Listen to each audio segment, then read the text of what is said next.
அல்லேலூயா. Right. இயேசுவின் நாமத்தினாலே ஒரு சின்ன ஜெபம் பண்ணும். வல்லமையான பிதாவே, எங்களோடு பேசும், எங்களை உயிர்ப்பியும் வழிநடத்தும் பலப்படுத்தும் இயேசு கிறிஸ்து மூலம் ஜெபிக்கிறேன் ஜீவன் உள்ள தகப்பனே. ஒரு வசனத்தை வாசிப்போம். 1 கொரிந்தியர் 12வது அதிகாரம்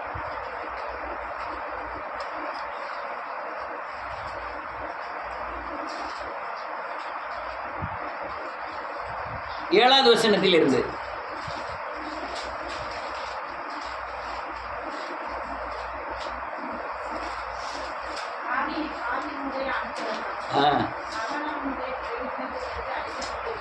ஆமென் ஆமென் ஆமென் ஆமென்.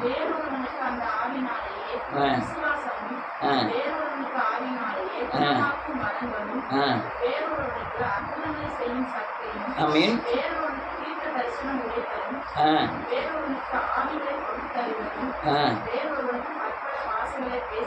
ஆமென்.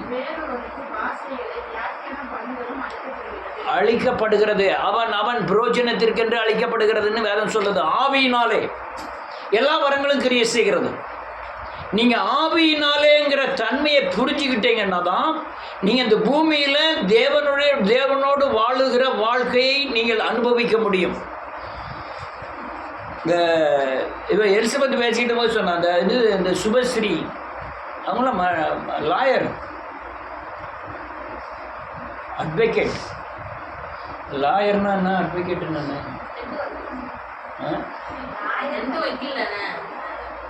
லாயர்னா நம்ம வக்கீலுக்கு படிச்சுட்டு இன்னொரு ஆள்கிட்ட போய் அட்ஜஸ்டண்டாக இருக்குது லாயர். இந்த அட்வொகேட்டுன்னா நான் இப்போ போய் கோர்ட்டில் போய் ஆஜராக முடியும், அதுக்கு பேர் அட்வொகேட். அல்லேலூயா. இவன் அட்வொகேட். அவங்க வீட்டுக்கு வந்தியா அன்றைக்கி மறுசி அங்கே 6 பேர் 7 பேர் எழுதிருக்கு. எல்லாம் பிஏ எம்ஏ எம்எல் பிஏபிஎல் அப்படின்னு எழுதியிருக்கு எல்லாம். நான் அந்த நம்ம அது என்னது குலோரிந்தம்மா சர்ச்சுக்கு ஒரு ஆள் பிரேயருக்கு வருவார், நம்ம சொந்த வந்தேன்னா அவர்கிட்ட கேட்பேன், அந்த லாயர் யார்? இந்த பாளையங்கோட்டை ஊர்லேயே ஃபேமஸான வக்கீலாம் அவர், விஜயன். அவர் மகதான் இவா அப்படின்னு சொல்லிட்டு இருந்தார். இந்த அம்மா எப்படின்னா எலிசபெத் சொன்னதான், நீங்கள் போய் ஒரு 1/2 மணி நேரம் பேசிட்டு போனீங்கன்னா உங்கள் பூலோத்திரம் எல்லாத்தையும் தூக்கிக்களை வச்சிருமா. நீ இப்படிப்பட்டவன், என்ன நோக்கம், இந்த காரியத்துக்காக வந்திருக்கிற எல்லாத்தையும். அதுக்காண்டி நம்ம போகும்போது என்ன எப்படி இருக்க வேண்டியிருக்கு, வாயை பொத்திக்கிட்டு என்ன பேசணுமோ அதை மட்டும்தான் பேசணும். அந்த அளவுக்கு உலக அறிவிலே சிறந்து உலக மனிதனின் தன்மையை அறிந்து கொள்ளக்கூடிய உலக அறிவை பெற்ற ஆத்மா. இங்க நீங்க தேவனுக்குள்ள வந்திருக்கீங்க. நீங்களும் அது ஆவியை பகுத்தறிதல் தான். ஒரு மனிதனுடைய ஆவியை பகுத்தறிய உள்ளான மனுஷன் பயங்கர பிசாசா இருப்பான், வெளியான மனுஷனை பார்த்தா பெரிய பக்திமானா இருப்பான். நீங்க வெளியே பக்திமான கண்டுக்கிட்டு உள்ளான மனுஷனுக்குள்ள விழுந்துடக்கூடாது. இந்த நீ வெளி பக்தியே பார்க்கக்கூடாது. மனுஷன் யாரை பார்க்குறான்? முகத்தை பார்க்கிறான். தேவனும் இருதயத்தை, அவர் இருதயத்தை பார்க்குறாரு. ஒவ்வொருத்தரும் அபிஷேகம் பண்ண போகிறான். முட்டாள் சாமுவேல, நீ என்னத்தை பார்க்குற? முகத்தை பார்க்குற. நீ ஆவியில் வாங்காரு, ஆவியில் பகுத்தறி அப்படின்னு சொல்கிறாரு. அதுக்கப்புறம் சாமுவேல் யார் தாவீது வரும் வரை அவன் அல்லேலூயா சாப்பிடாம காத்திருக்கிறான் அபிஷேகம் பண்ண முடியாது. இந்த ஆவியலை பகுத்தறியக்கூடிய தன்மை வேணும். நம்ம இந்த அம்மாவை சொன்னது உலக ஞானத்தினால, அவங்க படிப்பு அறிவினால, அவங்க பழகின தன்மையினால ஒரு மனிதனுக்குரிய ஆவிக்குரிய உள்ளான மனிதனுக்குரிய தன்மைகளை புரிந்து கொள்ளக்கூடிய உலக அறிவை பெற்றிருக்கிறார்கள். நான் கிறிஸ்துக்குள்ள வந்திருக்கிறேன், எனக்கு கிறிஸ்துவ அறிவு தேவை. ஆமென். கிறிஸ்துவ அறிவானது பரலோக வாழ்க்கையை இந்த பூமியிலே ஆவியானவர் துணையோடு வசனத்தின் அடிப்படையில் இயேசுவை போல் மாறி இயேசுவோடு நடக்கிற வாழ்க்கை. என்ன சொன்னேன்? என்ன சொன்னேன்?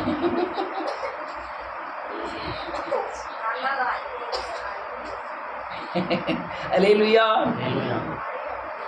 பரலோக வாழ்க்கையை இந்த பூமியிலே வசனத்தின் அடிப்படையிலே ஆவியானவர் துணையோடு கூட இயேசுவை கரத்தை பிடித்து கொண்டு வாழக்கூடிய வாழ்க்கை.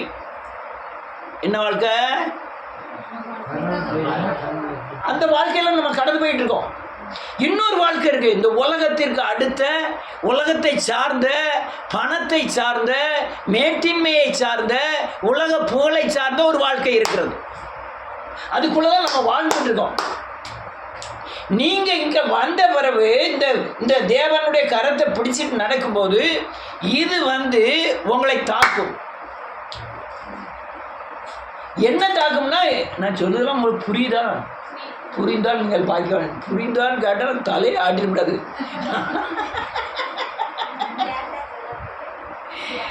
இந்த உலக வாழ்க்கையில இவன் பிசாசோடு உலகத்தை சார்ந்து, பணத்தை சார்ந்து, மேன்மையை சார்ந்து, உலகத்தின் ஆஸ்தியை சார்ந்து, உலகத்தில் எவ்வளவு நாள் வருஷம் வாழலாங்கிறதை சார்ந்து இந்த பூமியில வாழுகிறார்கள். இந்த வாழ்க்கை இந்த நம்ம தேவனோடு நடக்கிற வாழ்க்கைக்கு விரோதமானது. அது நம்ம மோதும். அதை அறிவதுக்கு பேர் தான் என்ன பேரு? பகுத்து அறிவது. என்ன அறிவது? அதை பகுத்து அறியணும். அந்த அம்மா சொன்னது உலக அறிவு. நீங்க சிலர் பார்க்கும் போதே பகுத்தறிவு இருந்தா என்னன்னு கண்டுபிடிச்சிடலாம். ஒரு ஆள் ஜெபம் பண்ணும் போதே, அவர்கள் வாயின் வார்த்தை பேசும் பொழுதே, அவருடைய நோக்கங்களை வைத்து இவன் தேவனுடைய ராஜ்யத்திற்கு என்று பிரயாசப்படுறானா இல்லையாங்கிறத கண்டுபிடிச்சிடலாம். அல்லேலூயா.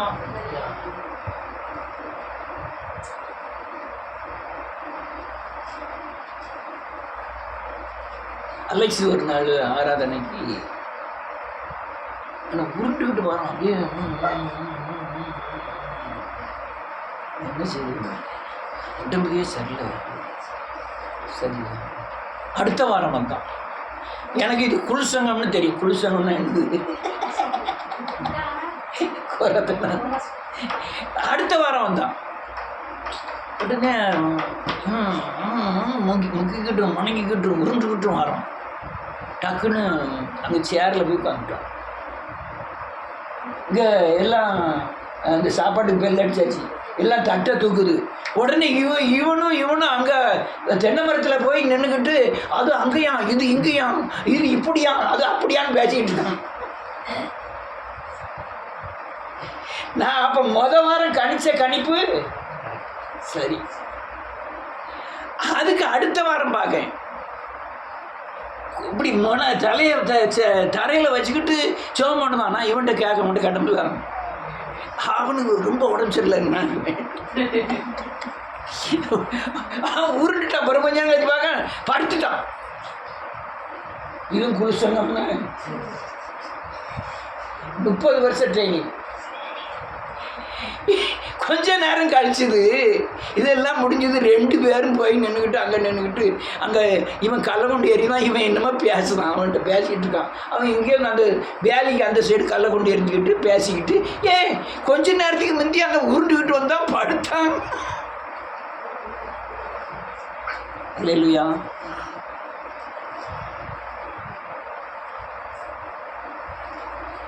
பகுத்து அறியக்கூடிய தேவ பலனை நீங்கள் பெற்றிருக்க வேண்டும். உலக அறிவு இல்லை. நான் சொன்னது கூட உலக அறிவு கலக்கிறது.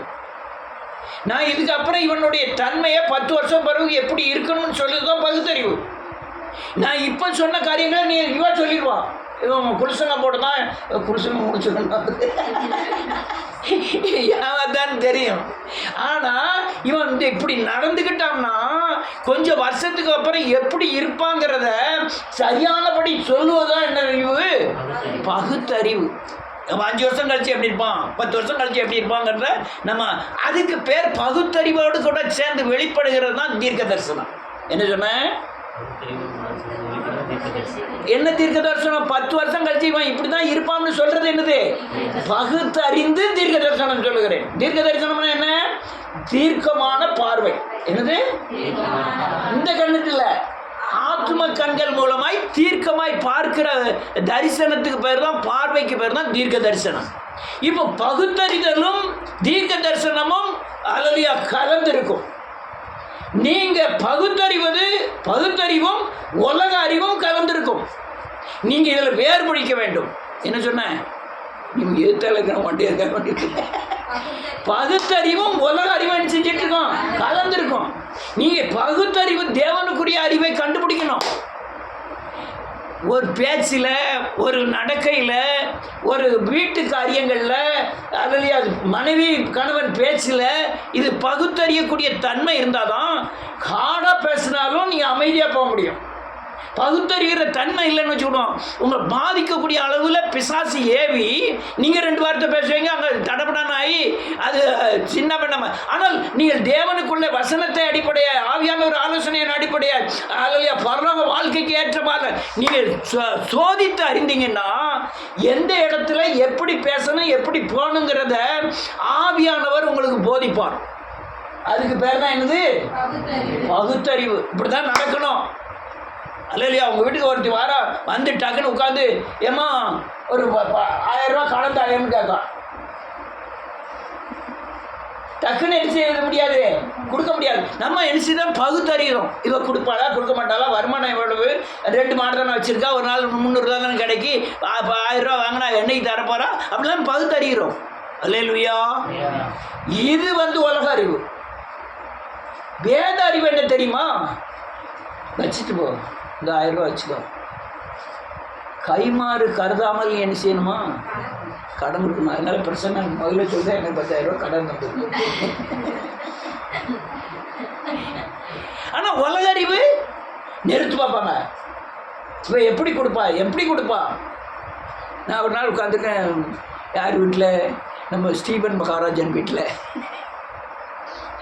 அம்மா சொல்லுது, 2 ரூபா வட்டி தான், அதெல்லாம் தப்பு இல்லை. அது கேட்க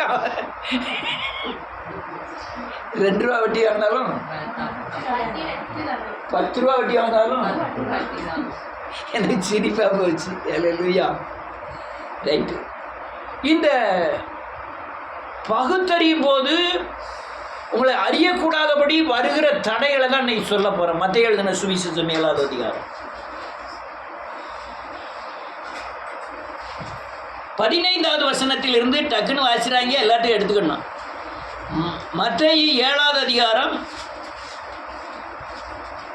15வது வசனத்திலிருந்து.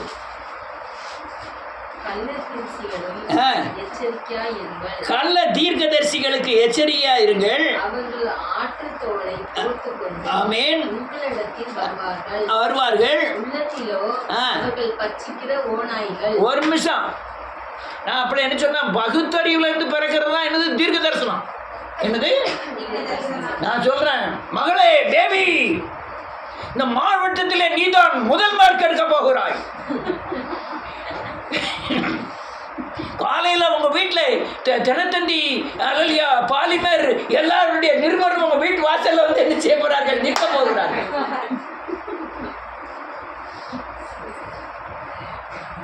இது தீர்க்க தரிசனம். நான் எங்க பார்த்துருக்கேன்? என் சுய அறிவில் என்ன செய்யறேன் பார்க்குறேன். பேபி, கவலைப்படாத, படிப்பை விட தேவன் பெரியவர். அல்லேலூயா. ஞானிகளையும் பயன்படுத்துவார், பேதைகளையும் என்ன செய்வார்? பயன்படுத்துவார். இதெல்லாம் அசரப்படாது. அதனால பெயிலானாலும் பரவாயில்ல. உண்மையை சொல்றேன்.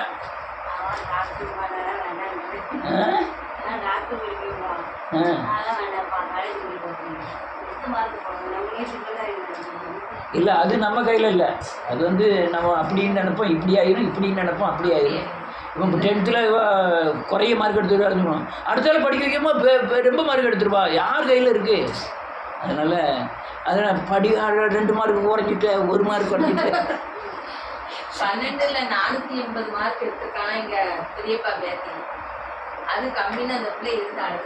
அதான் ஆம்பளை பையனா அப்படி இல்லை. மாப்பிள்ள 2 மார்க் குறைச்சிட்டேன், என்ன ஃபெயில் ஆக்கி போடுவான், வேற என்ன இருக்கு? Right right. அல்லேலூயா. தீர்க்க தரிசனம் நீங்கள் பகுத்தறிவில் இருந்து பிறக்கிறது தீர்க்க தரிசனம். சொல்லுங்க. ஆனால் உங்களை கெடுப்பதற்காக வருவது தீர்க்க தரிசனத்தின் ஆவிகள். ஏன் நீங்க பகுத்து அறியக்கூடாதுங்க? என்ன பாருங்க, வாசிக்கலாம். 14 15. தீர்க்கதரிசிகளுக்கு எச்சரிக்கையாய் இருங்கள். ஆமென். அவர்கள் ஆட்டுத்தோலை போட்டுக்கொண்டு உங்களிடத்தில் வருவார்கள். உள்ளத்திலோ அவர்கள் பட்சிக்கிற ஓநாய்கள். உள்ள யாருக்கு ஓனாய் இருக்கு, வெளியே ஆட்டுத்தோலை நல்லவங்க மாதிரி. நல்லவங்க மாதிரி. இப்போ யாரு யாரை எடுத்துக்கலாம்? என்ன எடுத்துக்கணும்? ஏவாள்கிட்ட வந்து ஆண்டவர் சொல்றாரு, உன் தோலை மாத்திரம் கொடு, உங்கள் வீட்டுக்கு போகிறேன், உங்கள் வீட்டில் இருக்கேன் அப்படி சொல்றாரு. இப்போ உள்ள யார் இருக்கா? ஏசுநாதர் இருக்காரு. வெளியே தோல் யாரு? ஏவாள். ஏசுநாதர் போனோன்னே உடனே மாமியாரை கூப்பிட்டு அவங்க மாமியாரை குளிப்பாட்டி கை காலெலாம் தொடச்சி விட்டு சோப்பெல்லாம் போட்டு நல்லா கவனிக்கணும். ஆண்டவர்னா அப்படிதான் செய்வாரு, அதான் செய்வாரு. இப்போ மாமியாருக்கு என்ன ஆயிரும்?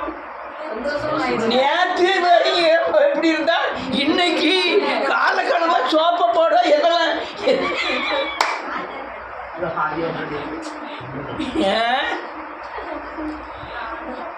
இப்படி மாறணுமா? ஓனாய் வந்து ஆட்டுத்தோலை போத்துக்கிட்டு வரணுமா? நம்ம உடம்பு நம்ம உடம்பா இருக்கணும். தோல் யார் தோலா இருக்கணும்? முகம் யார் முகமா இருக்கணும்? கண்ணு யார் கண்ணா இருக்கணும்? அதுதான் பகுத்தறிதல். அல்லேலூயா. வேங்க அடுத்த என்ன இருக்கு? அவர்களுடைய கனிகளினாலே அவர்களை அறிவீர்கள். முச்செடிகளில் திராட்சை பழங்களையும் முட்பூண்டுகளில் அத்திப்பழங்களையும் பறிக்கிறார்களா? அப்படியே நல்ல மரங்கள் எல்லாம் நல்ல கனிகளை கொடுக்கும்.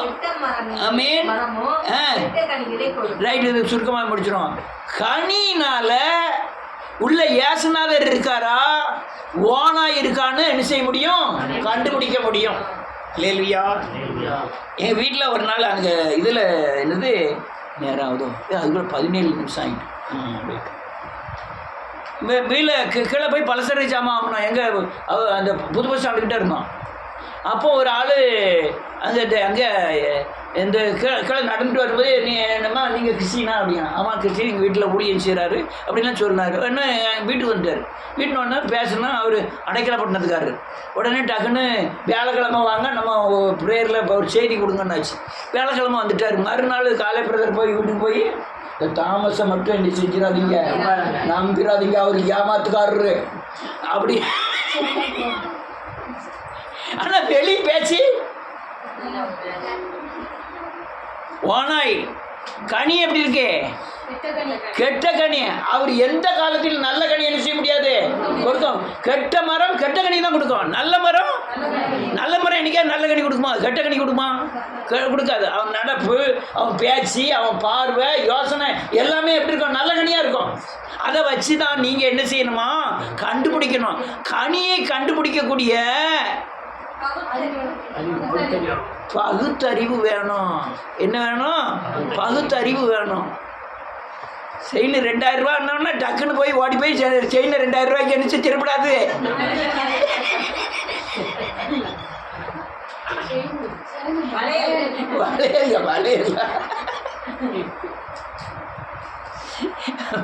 பகுத்தறிவு நானும் சரி அப்படின்னு தோத்துருக்கேன். 200 வசனம் பார்த்து நேரம் இருக்கு. 16வது அதிகாரம் மதி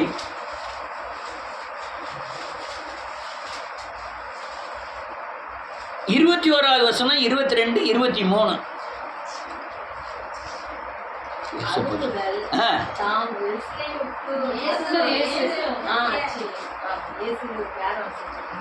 அது முதல் இயேசு தாம் எருசலேமுக்கு போய் மூப்பராலும் பிரதான ஆசாரியராலும் வேதபாரகராலும் பல பாடுகள் பட்டு கொலையுண்டு 3ஆம் நாளில் எழுந்திருக்க வேண்டும் என்பதை தம்முடைய சீசர்களுக்கு சொல்ல தொடங்கினார். அப்பொழுது பேதுரு அவரை தனியே அழைத்து கொண்டு போய், ஆண்டவரே நேரிடக்கூடாதே, இது உமக்கு சம்பவிப்பதில்லை, அவரை கடிந்து கொள்ள தொடங்கினான். அவரோ பேதுருவை பார்த்து, எனக்கு பின்னாக போ சாத்தானே, எனக்கு இடரலாய் இருக்கிறாய். தேவனுக்கு ஏற்றவைகளை சிந்தியாமல் மனுஷனுக்கு ஏற்றவைகளை சிந்திக்கிறாய். நல்ல கவனிங்க. கொஞ்ச நேரத்துக்கு முந்தைய நான் என்னை யாருன்னு நினைக்கிறாங்க? அவன் சொல்றான், ஜீவனுள்ள தேவனுடைய குமாரனாகிய கிறிஸ்து. இது மாம்சம் ரத்தம் என்ன செய்யல, வெளிப்படுத்தல. யார் வெளிப்படுத்திருக்கா? தேவனே இறங்கி யாருக்கு வெளிப்படுத்திருக்கா? பேதுருக்கு. உடனே சொல்றாரு, இந்த கல்லின் மேல் என் சபையை, பாதாளத்தின் வாசல்கள் உனக்கு பரலோகத்துக்கும் பூலோகத்துக்கும் திறக்கக்கூடிய சாவி என்ன செய்ய போறேன்? அதுக்கு அதே பேதுருக்கு தான் சொல்றாரு, நீ தேவனுக்கு ஏற்றவைகளை என்ன செய்ய மாட்டேங்க, சிந்திக்க மாட்டேங்க. உலக அறிவோட சுற்றி தெரியுத. இதுக்கு என்ன வேணும்? பகுத்து அறியக்கூடிய அறிவு. அவர் சொல்றாரு, நீ உலகத்துக்கு உள்ளதை தேடிக்கிட்டு இருக்க, நான் எங்க உள்ளதை தேடிக்கிட்டு இருக்கேன்? பரலோக ராஜ்யத்துக்கு உள்ளதை தேடிக்கிட்டு இருக்கேன். நீ உலகத்தை நாடி ஓடிக்கிட்டு இருக்க. நீ பின்னால போ சாத்தானே. தேவனுக்கு ஏற்றவைகளை சிந்திக்காமல் பூமிக்கு ஏற்றவைகளை சிந்திச்சுக்கிட்டு இருக்க. அல்லேலூயா. பகுத்து அறியணும். இது இந்த வார்த்தை நல்ல சரியான வார்த்தையா? இந்த மனைவி கணவன் மனைவிக்குள்ளே பகுத்தறியணும். இது எப்படிப்பட்ட வார்த்தை? உலக அறிவின்படி இல்லை, வேத வசனத்தின் அடிப்படையில், கனிகளின் அடிப்படையில், சத்தியத்தின் அடிப்படையில். இது சத்தியமா இல்லையாங்கிறத பார்க்கணும். ஆனால் நீங்கள் துன்பப்படுவீர்கள். நீங்கள் என்ன படுவீர்கள்? அவங்க அப்படிதான் உலக அறிவு தான் இருப்பாங்க. நீங்கள் சத்தியத்தின் பாதையிலே போயிட்டே இருப்பாங்க. ஒரு கணத்தில் அறிந்தால் அவங்க மறுகணத்தெல்லாம் காமிக்க மாட்டாங்க, ஜோட்லேயே அடிச்சிருப்பாங்க. ஆமென். நம்ம என்ன செய்யிருக்கு காமிக்கணும். அப்போ அந்த பகுத்தறியும் போது சில உபத்திரவங்களை நீங்கள் என்ன செய்ய வேண்டும்? சகிக்கணும். அல்லேலூயா. நூறு ஆளை வாசிப்போம். வெளிப்படுத்தின விசேஷம் 13வது அதிகாரம். வேற யாராவது வாசிங்க. 13வது முதல் வசனம்.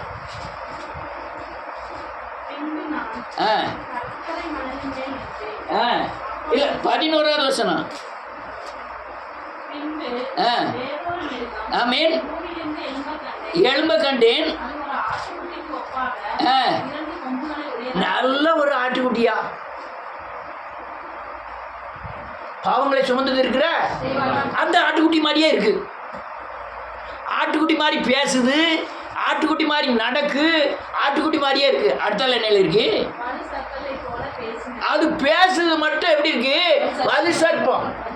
யாரு அப்பா? என்னது? பிசாசு. ஆனா ஆட்டுக்குட்டி வேஷம் போட்டிருக்கு. அல்லேலூயா. நானே நேரம் நினைச்சு பார்த்துருக்கேன். வெள்ளாடு மொத்தமா மேயுது, ஒரே ஒரு ஆடை மாத்திரம் பத்திட்டு போங்க. மற்ற ஆடு வருமா? 4 ஆடை பத்துங்க, மற்ற ஆடு வருமா? அதான் சொல்ல வரேன்.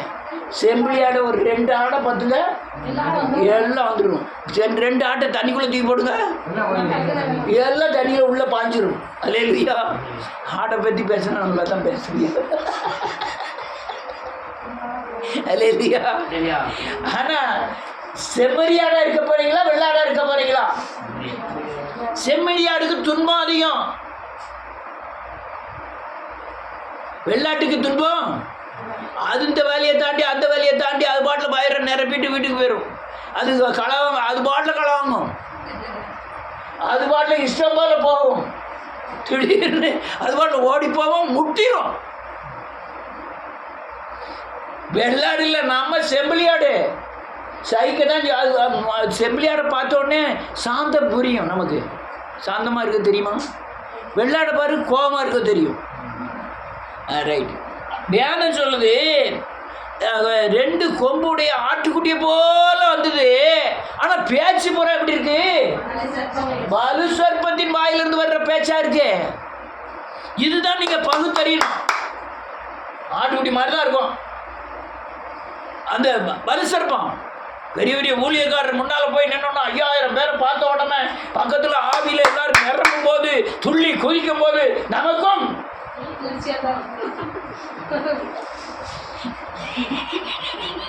நம்மளும் ஆவியில் நிரம்ப வேண்டும். அந்த அக்கா மட்டும் என்ன நிரம்புது? நானும் நிரம்புவேன், நானும் குதிப்பேன். கடைசியில் ரிசல்ட் என்ன? முடிவு என்ன? அந்த நேரத்தில் துள்ளி குதிக்கும்போது கொஞ்சம் ஹார்ட் அட்டாக்ல ஒரு ஆள் பெந்தேகோஸ்தே சர்ச்சுக்கு போனேன். பக்கத்தில் உள்ள ஆள் அடிச்சுட்டு இருந்தார் பாட்டுக்கு. அண்ணாச்சி கொஞ்சம் பைய தட்டுங்களேன். எங்கே நம்ம கூலக்கடை பஜாரில் இருந்தது பெந்தேகோஸ்தே சர்ச். இப்போ நம்ம ரயில்வே ஸ்டேஷனுக்கு எதிர்த்தால எழுதி பெரிய சர்ச்சு ஒன்று இருக்குல்ல, பெந்தேகோஸ்தே சர்ச்சு. அப்போ கூலக்கடை பஜாரில் இருந்தது. அப்போ சனிக்கிழமை தோறும் போய் காத்திருப்பு கூட்டத்துக்கு போவேன். இப்போது அந்த கண்ட்ராக்டர் என்னை கூப்பிட்டு போவார், முத்தியா கண்ட்ராக்டர். உடனே அங்கே போய் பார்க்க அவர் என் பக்கத்தில் உட்காந்து அடிக்காது கை கட்டார் அவன் பாட்டுக்கு. என்னாச்சு கொஞ்சம் பைய தட்டுங்க. இல்லைங்க வேகமாக தட்டா ஹார்ட் அட்டாக் வராது. நேர் வசனத்தை வாசிங்க. யோவான் எழுதுகிற சுவிசேஷம் 1ஆவது அதிகாரம் 26வது வசனத்திலிருந்து. யோவான் அவர்களுக்கு பிரதியுத்தரமாக, ஆமென், நான் ஜலத்தினாலே ஞானஸ்நானம் கொடுக்கிறேன். ஆமென். நீங்கள் அறியாதிருக்கிற ஒருவர் உங்கள் நடுவிலே நிற்கிறார். இது எப்படி கண்டுபிடிச்சான்? எந்த உடனே டக்குன்னு கண்டுபிடிச்சிடல. பகுத்தறிவு பார்க்கவே இல்லை. தேவ பிரசன்னத்தை உணர்ந்த பகுத்தறிவு. ஆமென். என்ன சொன்ன? அவர் அந்த நீங்க பாவம் இருக்க இடத்துல போய் பிராந்தி கடைக்குள்ள போய் பாருங்க. எல்லாம் வாழை வெட்டிடுவேன் குத்திடுவாம்மா ஒருத்தன். அங்கே ஒருத்தன் 10 ரூபா கடன் தாம்மா, இன்னொருத்த பார்த்தா ஒரு பீடி தாம்மா. அங்கே அங்கே என்ன பிரச்சனை இருக்கு? பாவ பிரசனம் இருக்கிறது. இங்கே என்ன பிறகு ஏசுனார் வந்த உடனே அந்த பாவ பிரசனம்லாம் அடங்கி எத்தனை பேர் லைனில் இருக்காங்க? பரிசெயர், சதிசெயர், போச்சவர் எல்லாம் இருக்கான். எதுக்கு வந்திருக்கான்? டக்குன்னு சொல்லுங்க. எதுக்கு வந்திருக்கான்? ஞானசாரம் எதுக்கு வந்திருக்கான்? அதுக்கு நடுவில் யாரு நிற்கா? ஏசுநாதர் நிற்கிறாரு. இந்த ஏசுநாதர் வந்த உடனே பாவ பிரசன்னம் அடங்கி தேவ பிரசனம் வெளிப்பட ஆரம்பிக்கும். அப்போ யாரும் வந்திருக்காருன்னு ஏற்றி பார்க்கும்போது தான் தெரியுது யார் வந்திருக்காரு. இயேசு வந்திருக்கிறாரு. அவன் சொல்றான், பாவங்களை சுமந்து அங்கே ஒரு ஆளு எண்ணிலும் வல்லவர் ஒருவர் நிற்கிறார். அடுத்தல அவர் எனக்கு பின்வந்தோம், என்னிலும் மேன்மை உள்ளவர், அவருடைய பாதரட்சின் வாரை அவிழ்ப்பதற்கு நான் பாத்திரம் அல்ல என்றான். இவைகள் யோர்தானுக்கு அக்கறையில் யோவான் ஞானஸ்நானம் கொடுத்து பெத்தாபாராவிலே நடந்தன. மறுநாளிலே யோவான் இயேசுவை தன்னிடத்தில் வர கண்டு, இதோ உலகத்தின் இது எப்படி அவனுக்கு தெரியும்? இயேசுநாதர்னு கண்டுபிடிச்சிட்டான். பாவங்களை சுமந்துட்டு இருக்கிற ஆட்டுக்குட்டின்னு எப்படி கண்டுபிடிச்சான்? இதுதான் இந்த வெளிப்பாடு. அவனுடைய பகுத்தறியக்கூடிய தன்மை. மேசியா வருவாருன்னு அவன் கேள்விப்பட்டிருக்கான். மேசியாவை என்னைக்கு கண்டுபிடிக்கணும்னு கேள்விப்பட்டிருக்கான். பிரசன்னத்தை உணர்ந்துட்டான், நான் நிற்காருன்னு சொல்லிட்டான். அவர் கிட்ட வரும்போது தான் சொல்லலாம், பாவங்களை சுமந்துட்டு இருக்கிற இந்த பகுத்தறிவு வேணும். வீட்டில் உலக அறிவு போடி சண்டை போடுவாங்க. ஏன் நீ அதை தரல, நீ இதை தரல, நீ அதுவான், நீ இதுவான் அப்படின்லாம் சண்டை போடுவாங்க. பகுத்தறியக்கூடியவன் அமைதியாக இருப்பான். முட்டாள்தனமாக பேசுகிறேன் என்ன? அவன் அழகாக சொன்னான். யோபு என்ன சொன்னான்? பைத்தியக்காரி போல பிதற்றுகிறாயே என்ன? கரெக்டு. பைத்தியக்காரி மாதிரி பேசுறியே என்ன அப்படிங்க? பைத்தியக்காரி மாதிரியா பேசா? பிள்ளைகள் பூரா செத்து போச்சு. இவன் ஊரல் சொரிஞ்சிக்கிட்டு இருக்கான். யாரு பேசாமல் இருப்பா? என்ன பேசா? நீ தேவனை தூசித்து ஜீவனை விடுங்க. இவன் சொல்லுவான் ஆற்றின் ஜீவனை விடுதேன் அப்படின்னு சொல்லல. பைத்தியக்காரி மாதிரி பேசுறேன். நம்ம போறது தேவ திட்டத்தில் போயிட்டு இருக்கோம். நீ பேசுறது தெரியாம பேசிக்கிட்டு இருக்க. நான் கொன்று போட்டாலும் எப்படி இருப்பேன்? உண்மையா இருப்பேன். அவன் சொல்றான், கொன்று போட்டாலும் என்ன உண்மையா இருப்பேன்.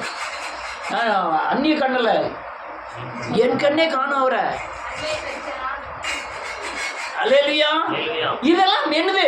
பகுத்தறிந்து வரக்கூடிய வார்த்தைகள். கணவன் மனைவில 1000 பிரச்சனை வரும். நீங்க பகுத்தறியணும். ஆனா பகுத்து அறிஞ்சாலும் எல்லாத்துக்கு ஆவி முட்டிடும். ஆவி முட்டி. ஏன்னா இது உலக பாதை, இது ஆவிக்குரிய பாதை, இது தாழ்ந்து போகக்கூடிய பாதை, இது உயர்ந்து போகக்கூடிய பாதை. இப்போ உயர்ந்து போகக்கூடிய பாதை உயர்ந்துக்கிட்டே போயிட்டு நசிக்கிட்டே இருந்தா இவனும் உயர்ந்துருவாங்க டக்குன்னு. அல்லேலூயா. சொல்லு, புரியுதா? பகுத்தறிஞ்சு நீங்கள் போகிறது, சத்தியத்தின் பாதையில் போகிறது, வேத வசனத்தின் படி போகிறது, ஆவியான ஒரு ஆலோசனைப்படி போகிறது, அதில் சங்கடம். இயேசுவை கயிறத்தை பிடிச்சிட்டு போகிறது சங்கடம். ஆனால் நீங்கள் பழகிட்டீங்கன்னா உங்களுக்கு ஈஸியாக மாறிடும். அவன் பைத்தியக்காரி மாதிரி பேசுகிறேன்னு சொல்லிட்டு அவளை கோபம்லாம் படலை. அவளுக்கு தெரிஞ்சது அவ்வளோதான். நான் கொன்று போட்டாலும் எப்படி இருக்க போகிறேன்? உண்மையாக இருக்க போகிறேன். அந்நிய கண்ணல்ல என் கண்ணு பார்க்க போகுது, இன்னும் சங்கடப்பட்டுட்டோம், நான் தேவனுக்குள்ளே இருப்பேன். இது என்ன அறிவு? பகுத்தறிவு. கிடைச்சுதா? எத்தனை மனைவி கிடைச்சிது?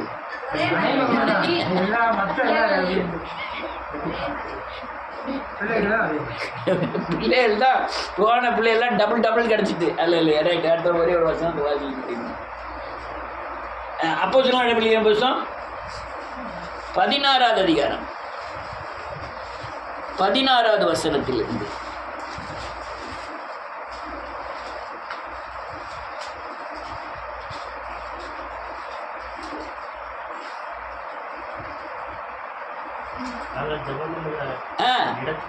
போகையில் குறி சொல்லுகிறதினால் தன் எஜமானனுக்கு மிகுந்த ஆதாயத்தை உண்டாக்கின ஒரு பெண் இவருக்கு எதிர்பட்டாள். இவனுக்கு தெரியுமா இவ இப்போ குறி சொல்றான்னு?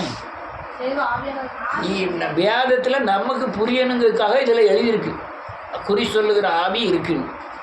அது எஜமானுக்கு நல்ல பணத்தை சேர்த்து கொடுத்துக்கிட்டு இருக்கு. இவனை பாருங்க 17வது வசனம். அவன் பவுலையும் எங்களையும் பின்தொடர்ந்து வந்து இந்த மனுஷர் உன்னதமான தேவனுடைய ஊழியக்காரர், ரட்சிப்பின் வழியை நமக்கு அறிவிக்கிறவர்கள் என்று சத்தமிட்டார். நல்லதுன்னு சொல்லியிருக்கா? தப்பா சொன்னா என்னையா அப்படி எவ்வளோ கரெக்டாக சொல்லுதா? ஆனால் இவருக்கு என்ன சொல்ல அப்ரிஷியேட் பண்ணணும். பரவாயில்லையா கரெக்டாக சொல்லின்னு தட்டி கொடுக்கணும். என்ன ஏன் சிரிக்கியா? அவன் கரெக்டாக சொல்ல, அவன் என்ன சொல்ல பாருங்க, திருப்பி வாசிக்க யாராது?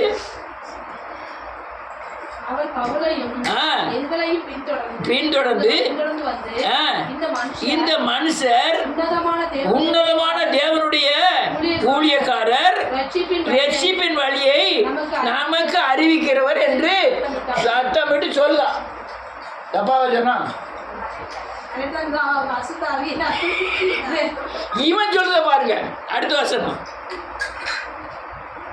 இப்படி அநேக நாள் செய்து கொண்டு வந்தால் பவுல் சினம் கொண்டு திரும்பி பாவி யான் சினம் கொள்ளும்.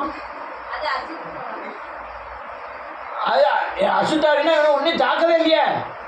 இவன் தேவனுடைய உன்னதமான தேவனுடைய ஊழியக்காரங்க, ரட்சிப்பின் வழியை போதிக்கிறான்னு சொல்லிட்டு இருக்கான்.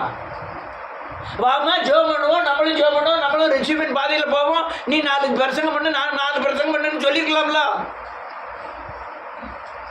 இவன் பேசும்போதே பேயின்னு அவனுக்கு என்ன செய்யுது தெரியுது. ஆனா மற்ற ஆளுகளுக்கு என்ன நினைப்பான்? படுபாவி நல்லதானே சொல்லுதா? இவன் இவ்வளவு சினம் கொள்ளுறான், கோவப்படுதான். அடுத்தால நீ இவளை விட்டு புறப்படும்படி இயேசு கிறிஸ்துவின் நாமத்தினாலே உனக்கு கட்டளையிடுகிறேன் என்று அந்த ஆவியுடனே சொன்னார். அந்நேரமே புறப்பட்டு போயிட்டு உடனே புறப்பட்டு போயிட்டு அதே இடத்துல நம்மளை வச்சு பார்ப்போம். நம்ம ஒன்னா உட்காந்து ஒரே இலையில சாப்பிட்டுருவோம். ஏன்னா யாரு பெரிய தீர்க்கதை நிச்சயமா மாதிரி ஜோமனுக்கு இந்த உலகத்திலேயே ஆள் கிடையாது. வாங்க அவங்க சோத்திரம் வாங்க உட்காருங்க சாப்பிடுங்க. ஆனா அவன் பகுத்தறிதான், இது நல்ல ஆவியா கெட்ட ஆவியா உடனே கடிஞ்சுக்கிட்டான். உடனே கடிச்சுக்கிட்டு பொல்லாத ஆவியை இவ்வளவு விட்டு அப்ப உடனே ஆவி என்ன செய்துதான் போயிட்டு தான். அப்போ ஆவியின் பகுத்தறிதல் மிகவும் அவசியம். நான் சொல்லி முடிக்கிறேன். எந்த ஆவியின் இல்லை, அதாவது பரிசுத்தாவியின் துணையோடு வசனத்தின் அடிப்படையில் இயேசுவோடு கூட நடக்கிற காரியங்களுக்கு விரோதமாக எழும்புகிற